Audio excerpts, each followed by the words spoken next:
сайн байцгаана уу. Намайг одоо Манцаа Өгтө Бямба гэдэг. 1956 оны 12 сарын 26-нд Увс аймгийн Бөхмөрөн сумд төрж өссөн. Ингээд 3 настай байхдаа Увс аймгийн төвд ирж амьдарсан. 1973 онд Увс аймгийн 1-р орон жилийн сургуулийг төгсөөд барилгын мэргэжлэр 1975 онд төгссөн юм байна. Тэгээд барилга өсөлтийн тэрэст шууд төгсөөд арматурын цех гэдэг газар арматурчнаар орж 19 жил 6 сар ажилласан. 1976 онд гэрүүлийнхээ хүнтэй айл болон амьдарсан. Манай хүн Увс аймгийн Түргэн сумын харьяа хүн байсан. Барилгын инженер олон жил хийсэн.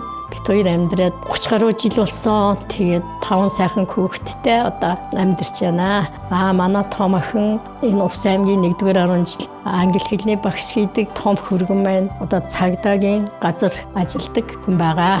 Хоёр дахь охин маань бас одоо багшийн мэргэжилтэй барилгын салбарт менежер хийж байгаа. Дараач хүргэн маань хуваараа эрхэлж бизнес хийдэг хүн байгаа. Дараачийн охин хөргөө хоёр маань клиент зэрэгт ажилладаг. Нэг нь одоо нууцын ажилтан, нэг нь одоо ангийн орлогч хийдэг. Дөрөвдөх охин маань гадаадд Австрид амьдардаг.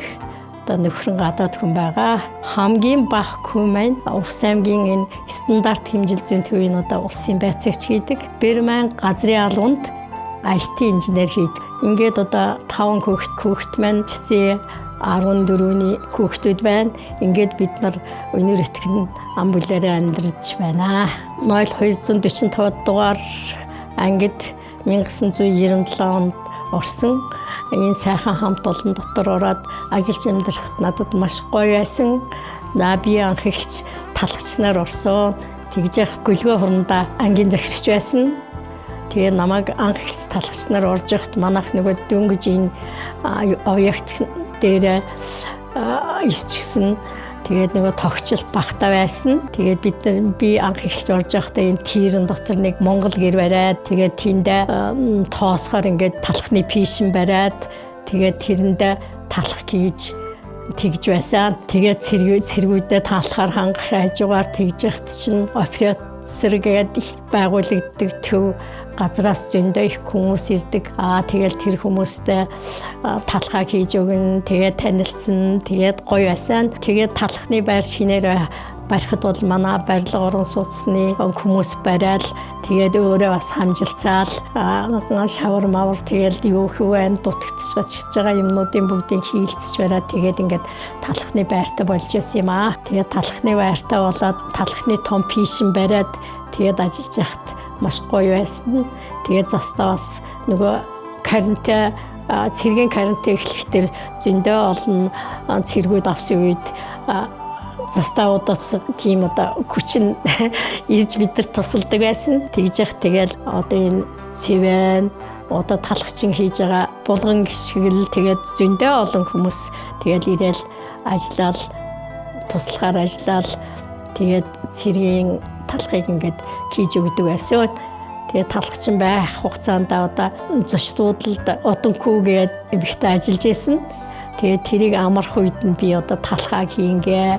Тэгээд тэр буудлынхаа хүнийг амраагаал ингээл наашаа цаашаа чөлөө тэр авсан үед нь ажиллаад тэгж байгаа л зочдлуудын эрхлэгч тоогооч гэдэг орон тоон дээр жингэлж ажиллаж ирсэн юм аа. Тэгээд зочдлууд хүмүүс эрэхт хоол ундын хийж өгнө. Тэр хүмүүс хизээ ирнэ гих хүртэл хоол ундаа бэлтгэл одоо бас туслахууд их ирдэг байсан. Жагаа гээд надтай ажиллаж исэн. Оюун цэцэг бас ирж надтай ажилладаг байсан. Эрдэнэ цэцэг ажилладаг байсан.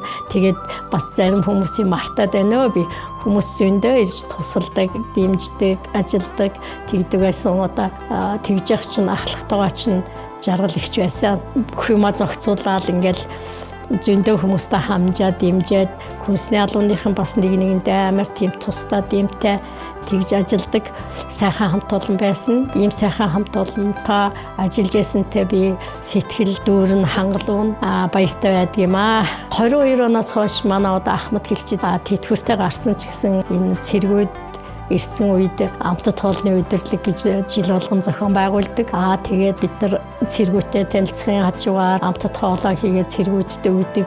Тэгээд тэр үеийн ажиллаж ирснийг бодоход одоо үеийн ажиллаж байгаа орчныг харахад маш өөр гоё болсон байлээ. Сайхан техник, тоног төхөөрөмж, бүгд бэлэн бүрэн, бүгд цахилгаанч ч гэсэн тийм их гоё болсон байлаа. Тэгээд бид нар тэр үед бол тэгээд модоор гална, тэгээд модон нойтон байна, заримдаа чихтэй модтой утаа тортог гараал, тэгээд үнэхээр жоохон орчин тийм байсан. Тэгтээ шантрахгүй ажилдаг байсан. Одоо ажиллаж байгаа залуучуудаа та нар ажлыг голж болохгүй, ажлаа сайхан хийвэл тэгээ хөдөлмөрийт нь үнэлдэг шүү. Сайн ажиллаарай л гэж захий да. 26 онд миний ажиллаж амьдарч исэн 0245 дугаар ангийн төвхт 50 жилийн ойлголт болж байна.